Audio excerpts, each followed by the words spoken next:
Hey everyone. I've never posted here before, but I need to get this off my chest. My name is Matt, and I've been married to Lisa for 11 years. On the surface, we had what most people would call a dream marriage. She's gorgeous, driven, and had this magnetic energy that drew everyone to her. We met in college, and from the moment I saw her, I was hooked. I mean, she was out of my league in every possible way, and somehow, she picked me. We had this connection, or so I thought. For years, I believed we were the couple everyone envied. We got through our share of tough times, financial struggles when I lost my job for 6 months, and a miscarriage that nearly broke us both. But we made it through, and I thought that just solidified how unbreakable we were. Here's the thing. Lisa's always been a little secretive. I chalked it up to her being private or independent, which I respected. She was also a bit fiery. If something didn't go her way, she'd let you know. But honestly, I love that about her. She kept me on my toes. About 6 months ago, things started to feel off. I couldn't put my finger on it at first. She started working late more often. Her phone seemed glued to her hand, and she got defensive if I asked about her day.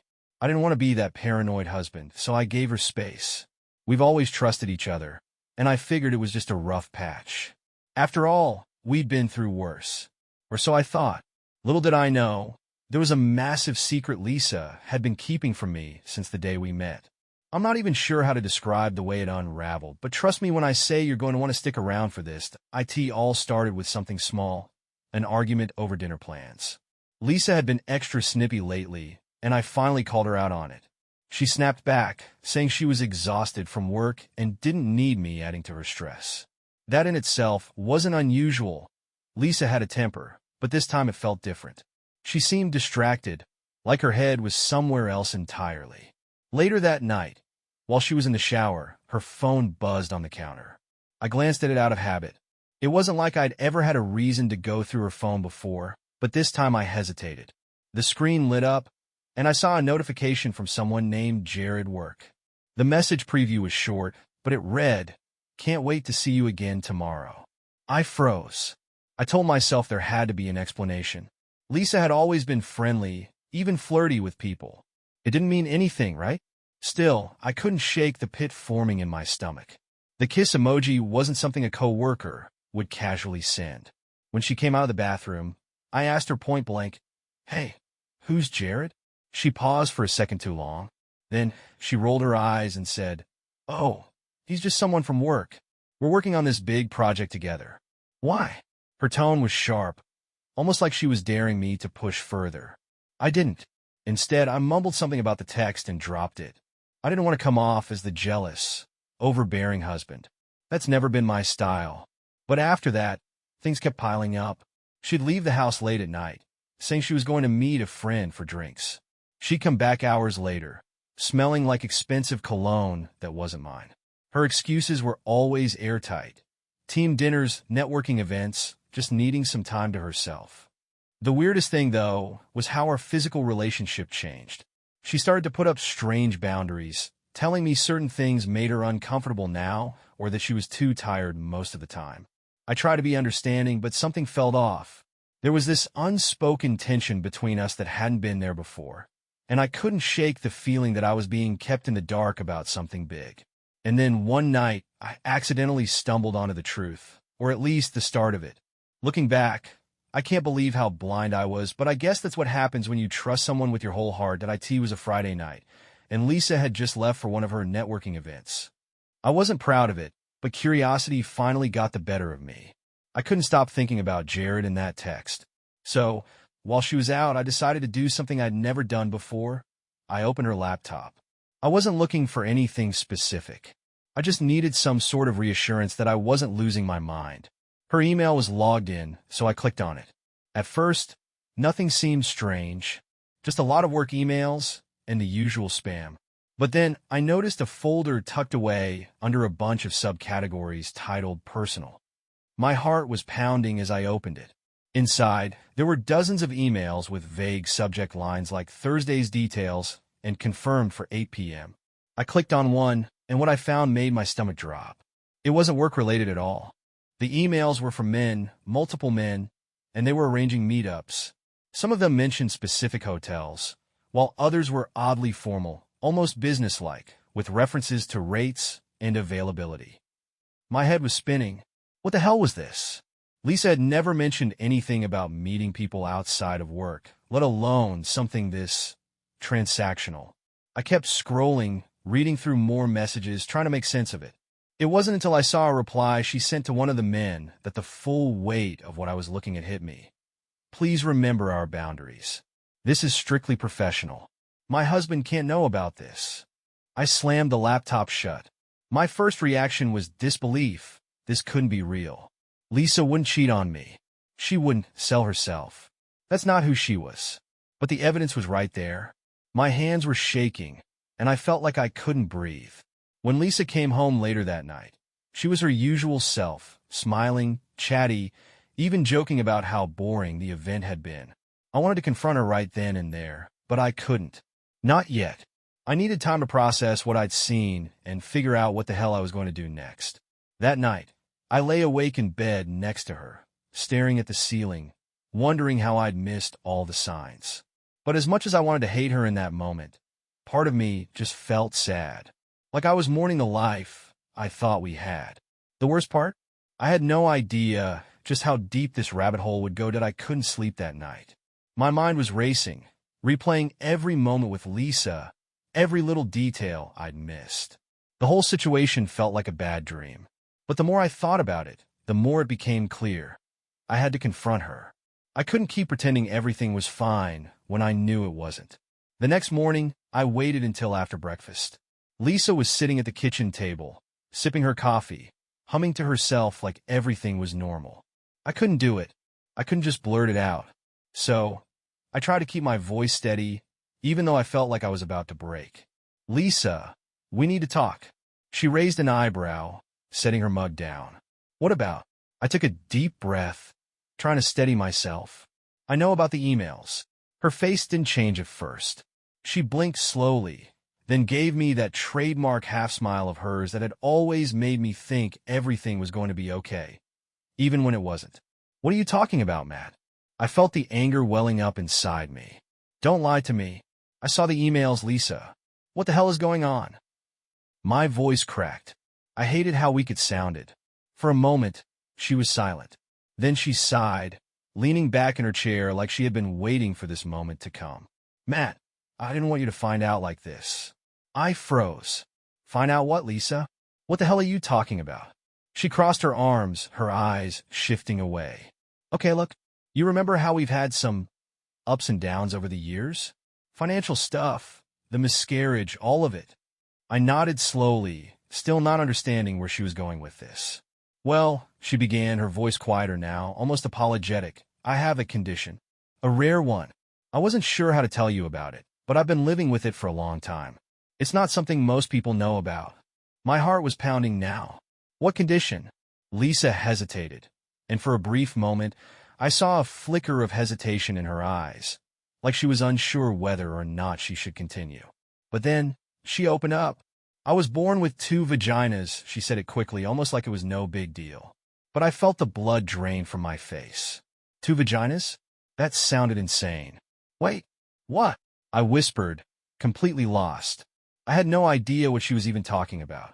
She nodded, almost sheepishly. It's called uterus didelphys. It's really rare. I never really wanted to tell you because, well, it's a lot. I didn't know how you'd take it. I just stared at her, trying to process what she'd just said. This wasn't what I had expected. Not even close. Okay, but what does that have to do with the emails? With Jarrett? Lisa leaned forward, her eyes softening, like she was trying to explain something that would somehow make it all make sense.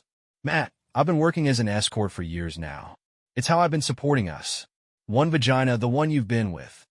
That's just for you. The other one I use for work. She looked down, almost ashamed, and I could see the weight of the words hanging between us. Wait, so, you've been sleeping with other men this whole time? While we've been married?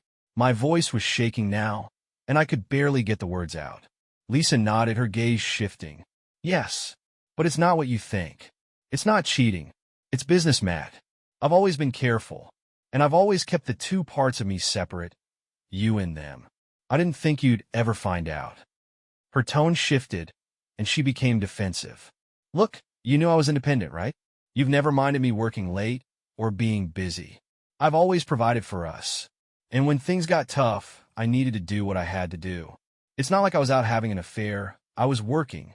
I could feel my chest tightening. She was justifying everything. She wasn't sorry. She was explaining, trying to make me see it her way. My wife had been selling herself this whole time, and it wasn't just a side hustle. It was a secret life I had no clue about. And now she was acting like it was normal, like I should have known. I felt betrayed, humiliated, and strangely lost. I didn't know how to feel. Should I be angry? Should I be disgusted? Instead, I just felt empty, like the whole life we'd built was a lie. I need time, I said, barely able to speak through the lump in my throat. She nodded, standing up, her face unreadable. Take all the time you need, but I'm not going to stop doing what I do. It's who I am, and if that's too much for you, then I understand. With that, she walked out of the room, leaving me in a storm of confusion and anger. And for the first time in years, I wasn't sure where our marriage was headed. After Lisa walked out of the room, I just sat there, staring at the empty space she'd left behind. My mind was spinning, trying to make sense of everything she'd just told me. 2 vaginas? Escort work? This wasn't just a curveball. It was like finding out my entire life had been built on quicksand, and I was sinking fast. I spent the rest of the day in a daze, replaying our conversation over and over in my head. How could she keep something like this from me for so long? And how was she so casual about it? She didn't even seem sorry, just resigned like she'd been expecting me to find out eventually. I kept cycling through a whirlwind of emotions. Anger, disbelief, sadness, even guilt. Was there something I'd done wrong? Was I so blind, so oblivious, that I hadn't seen this coming? That night, Lisa acted like nothing had happened. She made dinner, asked me about my day, and even cracked a joke about how much laundry we had piling up. I couldn't believe it. I felt like my world was falling apart, and she was sitting there eating spaghetti like she hadn't just confessed to living a double life. Lisa, I finally said, breaking the tense silence. How can you act like this is normal? You've been lying to me for years. How am I supposed to just go back to pretending everything's fine? She set her fork down and looked at me, her face calm, almost cold. Matt, I didn't lie to you. I just didn't tell you everything. There's a difference. I kept my work life separate because I didn't want it to affect us. And it hasn't, has it? We've had a good life together, haven't we? Her words hit me like a slap. She really believed that, didn't she? That what she'd been doing all these years wasn't a betrayal, but some twisted form of providing. I shook my head, trying to keep my voice steady. You don't see how messed up this is? You've been sleeping with other men, Lisa, for money. How am I supposed to be okay with that? She sighed, like she was talking to a child who just didn't get it. Matt, it's not emotional. It's just work. You're the one I come home to. You're the one I love. The men I see, they don't mean anything to me. They never have. I've kept everything separate. 2 lives, 2 parts of me. You have one, and they have the other. It's clean. It works. I stared at her, my heart breaking with every word. She genuinely believed what she was saying. She didn't see this as cheating. To her, it was compartmentalized, organized, like a perfectly balanced equation. But to me, it was chaos. It was betrayal. Lisa, this isn't normal, I said quietly. This isn't how a marriage works. She shrugged, leaning back in her chair. Maybe not for most people. But we're not most people, are we? I didn't know what to say to that. Part of me wanted to yell, to scream at her for turning our marriage into a lie. But another part of me, the part that had loved her for over a decade, just felt hollow, like I was holding on to something that had already slipped through my fingers. That night, I slept on the couch. Lisa didn't try to stop me. As I lay there in the dark, staring at the ceiling, I realized I had a choice to make. I could confront this head-on, try to understand it, and figure out if there was any way to move forward. Or I could walk away and leave behind the only life I'd ever known. Either way, nothing would ever be the same. The days after our confrontation were some of the strangest of my life. Lisa and I didn't talk much. It wasn't like we were fighting, we just existed in the same space, pretending everything was fine when it was anything but.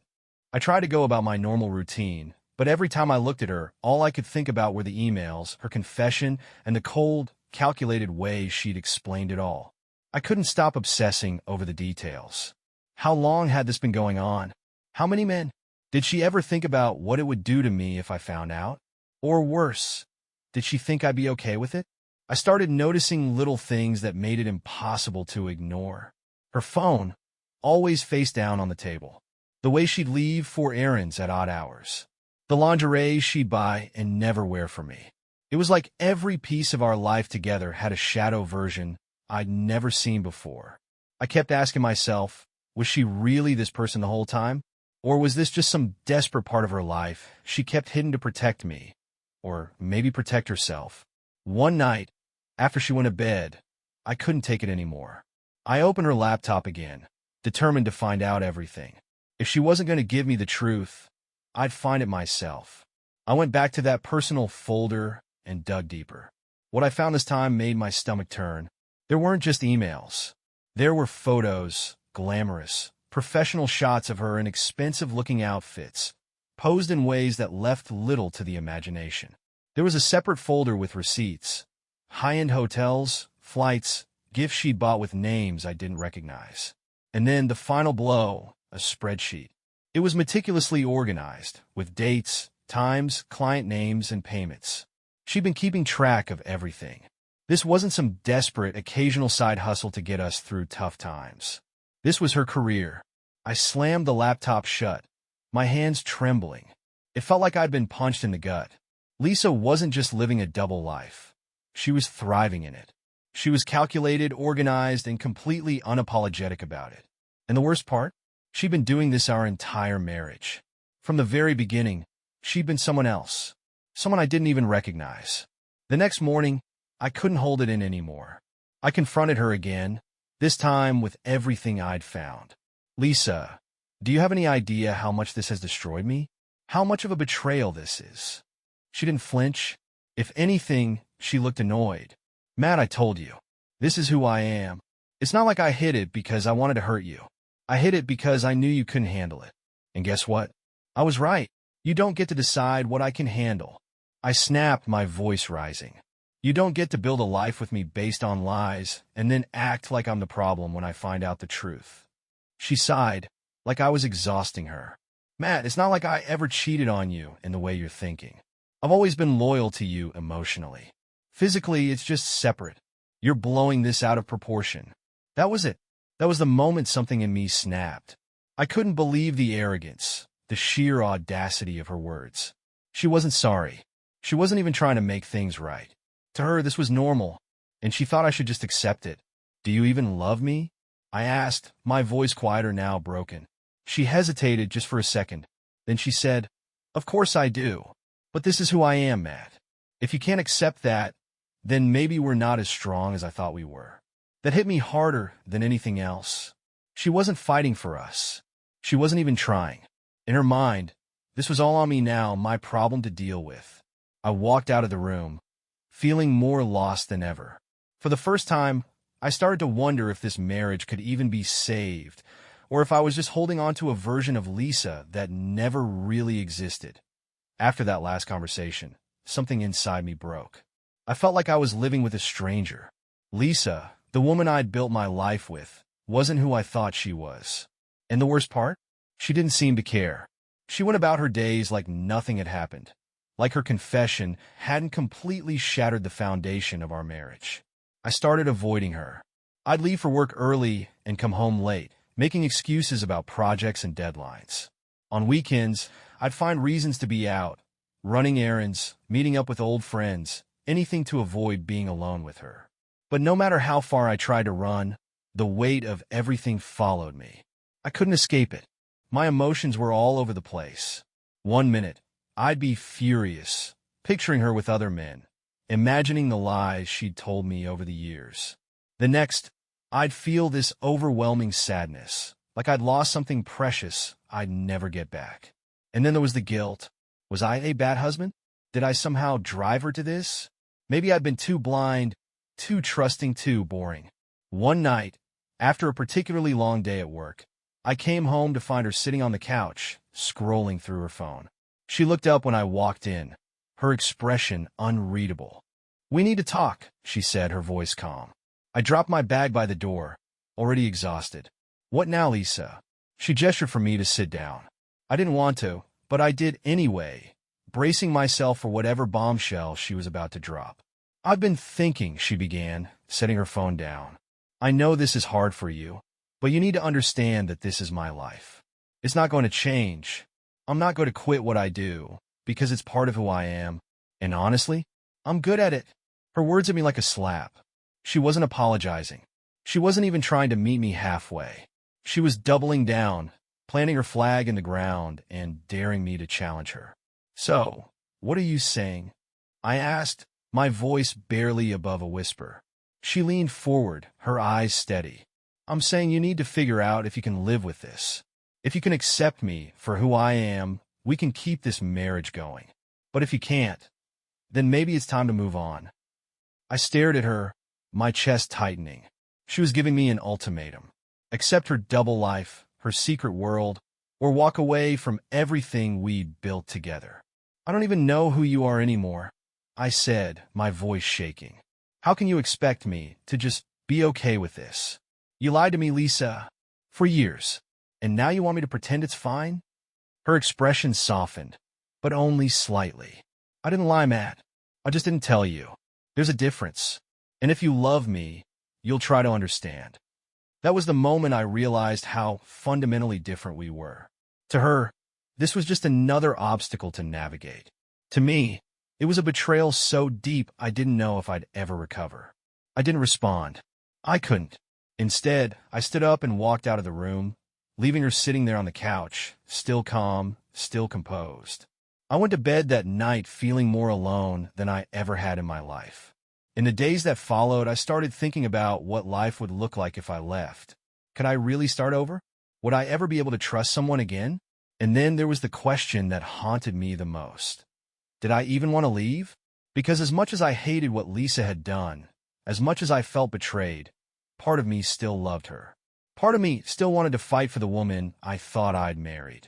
But deep down, I knew the choice wasn't just mine to make. It was hers too. And I wasn't sure we were fighting for the same thing anymore. The days turned into weeks, and I found myself slipping into a routine of avoidance. I stayed late at work, took up running just to stay out of the house longer, and avoided having real conversations with Lisa. We were coexisting, but that's all it was. Two people living under the same roof, pretending not to notice the gaping chasm between them. Then came the night I broke down. It was a Thursday, and I'd had a terrible day at work. A client chewed me out over something I had no control over, and my boss wasn't exactly supportive. By the time I got home, I was drained, mentally, emotionally, everything. Lisa was sitting at the dining table, her laptop open, her phone in hand. She barely glanced at me when I walked in. "Long day?" she asked, not looking up. "Yeah," I muttered, dropping my bag by the door. I wanted to keep walking, to just go upstairs and shut the door on everything, but something inside me snapped. Before I knew it, I was standing in front of her, my hands clenched in a fist at my sides. "How can you do this?" I blurted out, my voice cracking. "How can you sit there like everything's fine when you've been lying to me for years?" Lisa finally looked up, her expression unreadable.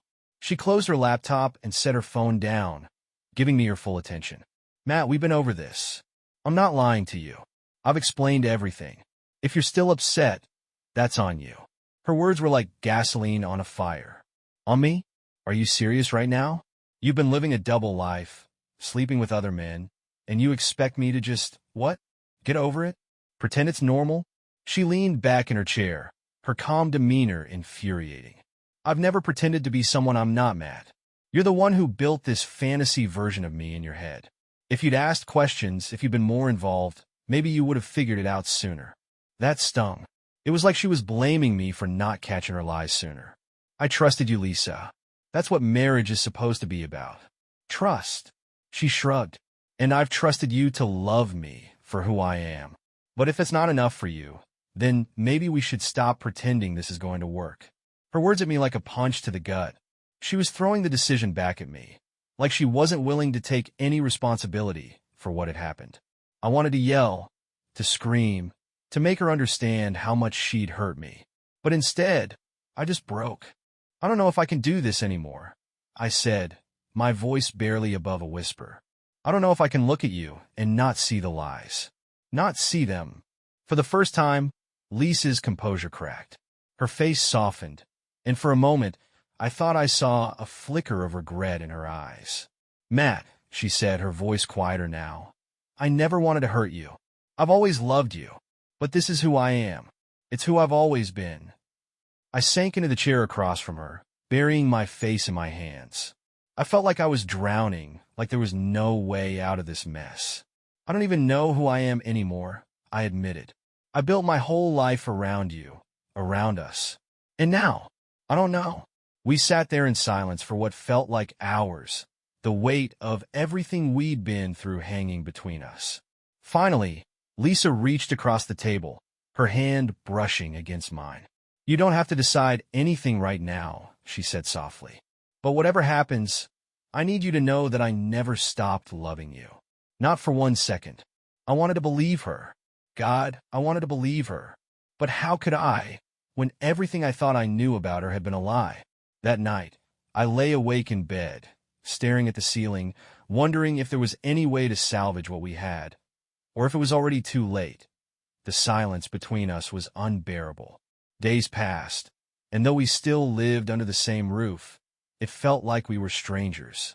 I was drowning in my own thoughts, replaying every memory of our life together, trying to figure out if there were signs I had missed or if she had always been this good at hiding things. Then one evening, Lisa came to me. I was in the living room, staring blankly at the TV, not really watching anything. She stood in the doorway, hesitating for the first time in what felt like forever. Lisa was never one to hesitate. She was always sure of herself, always in control. Can we talk? She asked, her voice softer than usual. I muted the TV and gestured for her to sit down. She perched on the edge of the couch, her hands clasped tightly in her lap. I know this has been hard on you, she began, and I know I haven't made it any easier. But there's something else I need to tell you. My stomach dropped. Something else? What could possibly be left? I didn't start escorting after we got married, she said, her voice barely above a whisper. It wasn't something I picked up because of financial issues or the miscarriage or anything like that. I've been doing this since before I met you. Her words hit me like a truck. I felt like I couldn't breathe. You mean, you've been lying to me since the very beginning? I asked, my voice trembling. She nodded, her eyes glistening with unshed tears. It wasn't supposed to be like this. When we first met, I thought it was just going to be a fling, something casual. But then, I fell in love with you. And by the time I realized how serious we were getting, I didn't know how to tell you. I thought I could keep the two parts of my life separate. I stared at her, my chest tightening. So, our entire marriage has been a lie? You've been hiding this from me for over a decade. Lisa shook her head quickly. No, Matt. It wasn't a lie. Everything we've built together, everything I've felt for you, it's real. I didn't know how to stop. This life, the work, it's a part of me. I couldn't give it up, but I couldn't lose you either. I didn't know what to say. My head was spinning, my emotions a tangled mess of anger, betrayal, and confusion. Do you even understand what you've done to me? To us? I do, she said, her voice cracking. And I hate myself for it. But you have to understand, Matt, this wasn't about not loving you. It was about survival, about control. I didn't want to depend on anyone, not even you. And that's why I kept doing it. Her words stung. She didn't want to depend on me. I thought we were a team, partners in everything. But now I realize she had always kept me at arm's length, protecting a part of herself she didn't trust me or anyone else with. I don't know if I can ever forgive you, I said finally, my voice raw. You've been living a lie, Lisa. And now, you're asking me to accept it like it's nothing. I'm not asking you to accept it, she said, tears streaming down her face. I'm asking you to understand that I never wanted to hurt you, and that I've always loved you in the only way I know how. I didn't respond. I couldn't. I felt like I was standing on the edge of a cliff, looking down at the wreckage of our life together, wondering if there was anything left worth saving. Lisa stayed on the couch for a while after I left the room, her quiet sobs echoing through the house. For the first time, I saw a crack in her armor, a vulnerability she rarely let show. But even that wasn't enough to make me forget what she'd done. That night, I sat alone in the kitchen, nursing a drink and wondering if love could ever be enough to fix this, or if some things were simply too broken to repair. The days after Lisa's confession were unbearable. I tried to keep busy, throwing myself into work, errands, anything to keep my mind from circling back to the mess my life had become. But no matter how much I tried to distract myself, it was always there, gnawing at the edges of my sanity. Lisa, on the other hand, was composed. Too composed. She gave me space, didn't press me to talk, but it wasn't the kind of space that felt respectful. It felt calculated. Like she was waiting for me to come to terms with everything, to eventually see things her way. That only made me angrier. Then came the breaking point. It was a Saturday evening, and Lisa was getting ready to go out. She was standing in front of the mirror, doing her makeup, wearing one of those dresses I'd always loved on her. For a moment, I just watched her, memories flooding back of the nights we used to go out together, laughing, holding hands, feeling invincible. But now all I could think about was who she was dressing up for this time, and why it wasn't me. "Where are you going?" I asked, my voice harsher than I intended. She glanced at me in the mirror, her expression calm. "I have a meeting," I scoffed. "A meeting? Is that what we're calling it now?" Lisa set down her mascara, turning to face me. "Matt, I told you I'm not going to lie to you anymore. If you want me to stop, say it. But if you're just going to keep taking cheap shots at me without saying what you really want, then this isn't going to work." Her words lit a fire in me. What I really want? I want my wife back, Lisa. I want the woman I thought I married. The one who wasn't living some secret double life. She crossed her arms, her eyes narrowing. "That woman doesn't exist, Matt. I've been honest with you now, more honest than I've ever been. If you can't handle that, then maybe this isn't about me. It's about you." I felt my blood boil. "Don't turn this around on me. You've been lying to me for over a decade, and now you want to act like I'm the problem, because I can't just accept that you've been prostituting yourself?" Her face hardened, and for the first time, I saw a flash of real anger in her eyes. "Watch your mouth," she snapped. "You don't get to reduce me to that. What I do is my choice, my body, my life. And if you had half a spine, you'd at least try to understand instead of throwing insults at me." I laughed bitterly, shaking my head. "Understand? How can I understand when you've turned our marriage into a lie? You've made me feel like a fool, Lisa. Do you even care about that? About what this has done to me?" Her anger faded, replaced by something that looked almost like pity. "I do care, Matt, but I also care about myself. And I'm not going to apologize for who I am or what I do. Not anymore." Her words hung in the air like a challenge, daring me to respond. But I couldn't. I didn't know what to say anymore. Part of me wanted to scream at her, to demand she choose between her work and our marriage. But another part of me, the part that was exhausted, broken, and unsure of anything anymore, just wanted to walk away. Lisa turned back to the mirror, calmly finishing her makeup like we hadn't just torn into each other. "I'll be back late," she said without looking at me. I stood there for a moment, frozen in place, before turning and walking out of the room. As I closed the door behind me, I realized something. This wasn't just a breaking point. It was the breaking point. The moment I finally understood that whatever we had wasn't a partnership anymore. It was a battlefield, and neither of us was willing to surrender.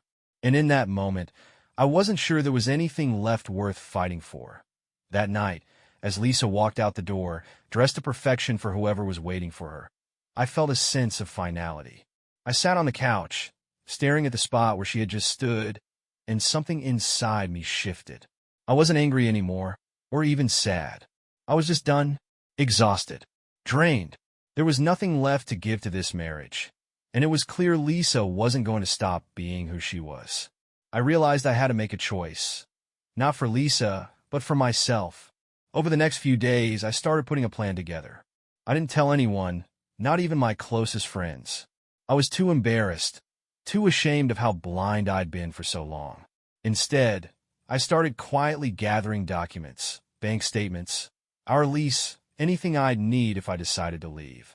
I didn't know where I'd go or what my life would look like without her, but I knew I couldn't keep living like this. Lisa, of course, noticed something was off. "You've been quiet lately," she said one morning over coffee. I shrugged, keeping my voice neutral. "Just a lot on my mind." She gave me a long, searching look, like she was trying to figure out what I wasn't saying.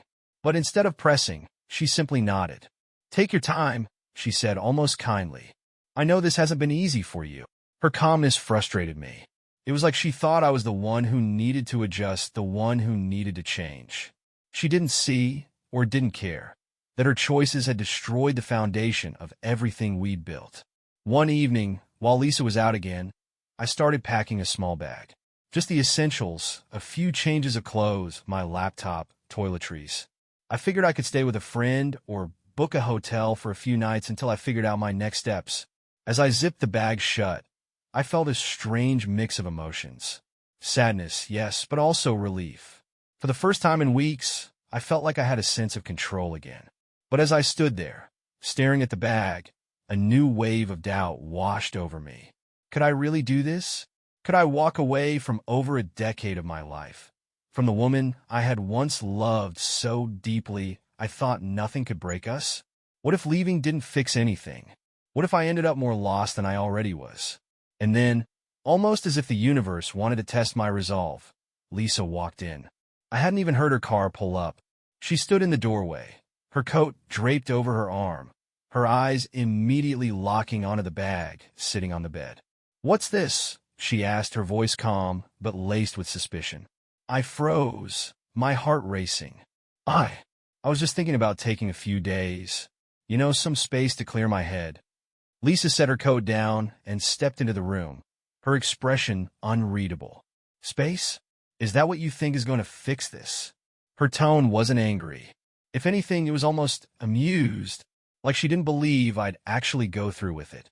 "Matt, you don't need space. You need to make a decision. Either you accept me for who I am, or you don't. But running away isn't going to change anything." Her words stung, mostly because part of me knew she was right. Running away wouldn't solve this. But staying didn't feel like an option either. I need time," I said finally, my voice barely above a whisper. Lisa nodded, but there was a flicker of something in her eyes. Was it disappointment? Or maybe just resignation? "Take all the time you need," she said, turning to leave the room. "But don't expect me to wait forever." As she walked out, I sat down on the edge of the bed, staring at the bag, feeling more torn than ever. For years, I had built my life around Lisa, around us. But now, I wasn't sure who I was without her, or if I even wanted to find out. The escape plan was supposed to be my way out, my way of starting over. But now, it felt like just another decision I wasn't ready to make. And deep down, I wondered if I ever would be. The bag sat there on the bed like a symbol of everything I wanted to escape, yet couldn't. After Lisa left the room, I stayed sitting, my mind a storm of conflicting thoughts. Part of me wanted to walk out the door without looking back, to free myself from the constant knot of betrayal and confusion I'd been living in. But another part of me, a stubborn, wounded part, didn't want to let go. I wasn't sure if it was love or just fear of starting over. The next morning, Lisa acted like nothing had happened. She made her coffee, hummed softly as she scrolled through her phone, and even smiled at me like everything was fine. It wasn't fine.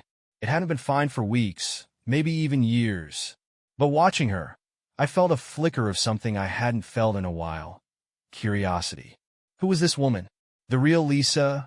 The one I'd clearly never fully known? I'd spent so much time being angry and hurt that I hadn't stopped to ask myself, why? Why did she choose this life? Why did she feel like she couldn't trust me with the truth? If I was going to move forward, whether that meant staying or leaving, I needed to understand. That evening, I decided to confront her, but not with anger. I wanted answers, real ones. So after dinner, as we sat in awkward silence at the table, I cleared my throat and said, "Lisa, can we talk?" She looked up from her phone, her expression cautious, but not dismissive. "Sure. What's on your mind?" I took a deep breath, choosing my words carefully. I don't want to fight. I need to understand. Why? Why did you start doing this? And why didn't you tell me? Was it me? Was I not enough? Lisa set her phone down and leaned back in her chair, studying me for a moment. For once, she looked vulnerable, like she wasn't sure how to answer. It wasn't you, she said finally. It was never about you. Then what was it about? I pressed, trying to keep my voice steady. She hesitated, then sighed. Control. Independence. I grew up watching my mom rely on men for everything. Money, security, even her happiness.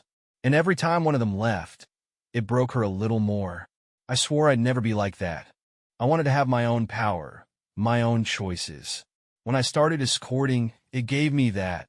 It made me feel strong, like I was the one in control. Her words were raw, almost defiant, but there was a softness underneath them that I hadn't seen before. And what about me? I asked. Why didn't you tell me? Why did you let me believe we had something we didn't? Because I loved you, she said quietly. I still do. But I was scared. I thought if you knew, you'd leave. And I couldn't lose you, Matt. I thought I could keep the two parts of my life separate, that you'd never have to know.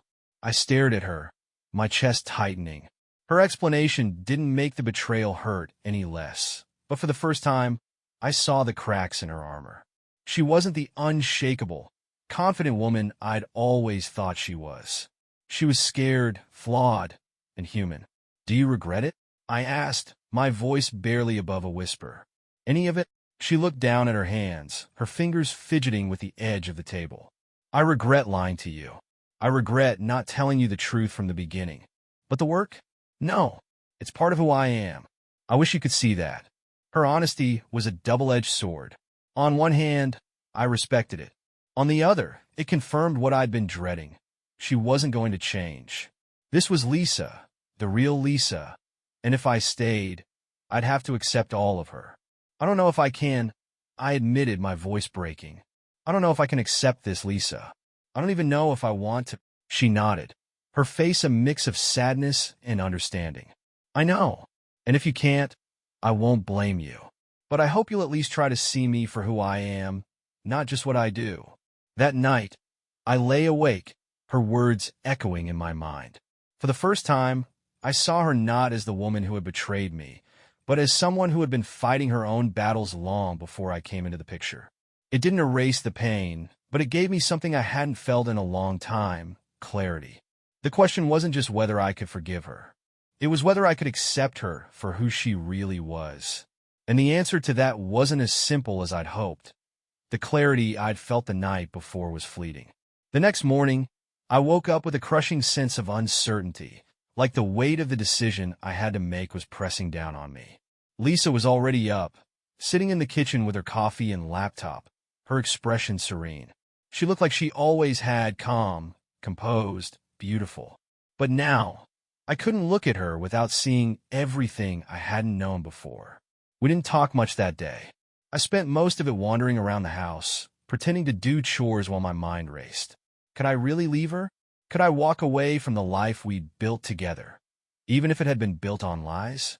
Or was there a way to move forward, to rebuild trust, and find some version of happiness in the mess we'd made? By the evening, I couldn't take it anymore. I found Lisa in the living room, scrolling on her phone like nothing had changed. Lisa, I said, standing in the doorway, my voice steady but firm. I need to ask you something, and I need you to be completely honest with me. She looked up, her expression curious, but guarded. Okay, what is it? I stepped into the room, sitting on the edge of the armchair across from her. If the roles were reversed, if I'd been the one living a double life, hiding something this big from you, would you have stayed? Would you have forgiven me? Lisa blinked, her face betraying a flicker of surprise. She opened her mouth to answer, then hesitated, her eyes dropping to her hands. For a moment, I thought she wasn't going to say anything at all. But then, she let out a long sigh and looked up at me. I don't know, she admitted. I'd like to think I would, but maybe not. It's different for me, Matt. I've always been independent. I've always had this part of me that's mine and mine alone. But you? You've always been all in. You've always trusted me completely. And I don't know if I'd be strong enough to do what you're doing right now. Her honesty hit me like a punch to the gut. She wasn't sugarcoating it, wasn't trying to make herself look better. She was admitting that she might not have been able to give me the grace she was asking for. And somehow, that made it even harder to process. Do you even realize what you're asking me to do? I asked, my voice breaking. You're asking me to rewrite everything I thought I knew about you, about us. You're asking me to accept that the woman I married never really existed, not the way I thought she did. Lisa nodded slowly, her eyes shining with unshed tears. I know, and I hate that I put you in this position, but I can't change the past, Matt. I can only be honest with you now and hope that's enough. Is it? I asked, almost to myself. Is honesty now enough to undo all the lies? I don't know, she said softly, but I hope it is. We sat there in silence for a long time, the weight of everything hanging between us. I could see the pain in her eyes, the regret, but also the stubborn determination that had always been such a big part of who she was. Lisa wasn't going to beg me to stay. She wasn't going to change for me or anyone else. This was who she was, and if I wanted to be with her, I'd have to accept that. But could I? Could I look past the lies, the betrayal, and the life she'd kept hidden from me? Could I rebuild trust with someone who had spent years keeping such a massive part of herself from me? As the silence stretched on, I realized that the hardest question wasn't whether I could forgive her. It was whether I still wanted to. And as much as I hated to admit it, I wasn't sure I had the answer. Not yet. After that conversation, the air in the house changed. It was heavier, like we were both holding our breath, waiting for the other to say or do something that would break the stalemate. Lisa gave me space, as she always did, but there was a quiet tension in her every move, a nervous energy that betrayed the calm facade she always wore so well. A few days later, I finally reached a decision, or at least the start of one. Lisa, I think we need time apart, I said one evening as we sat in the living room. My voice was steady, but inside I was shaking. I'd been dreading this conversation, but I knew it had to happen. She didn't look surprised. If anything, she seemed almost relieved. I've been thinking the same thing, she admitted. Maybe some space will help us figure out what we really want. The practicalities came next. I told her I'd be the one to leave, partly because I couldn't imagine staying in the house we'd shared, surrounded by memories that now felt tainted. She didn't argue, just nodded and asked if I needed help finding a place to stay. I told her I'd already arranged to stay with a friend for a while, which was true. My buddy Chris had offered his spare room the moment I told him I was thinking about leaving. The next day, I packed my things.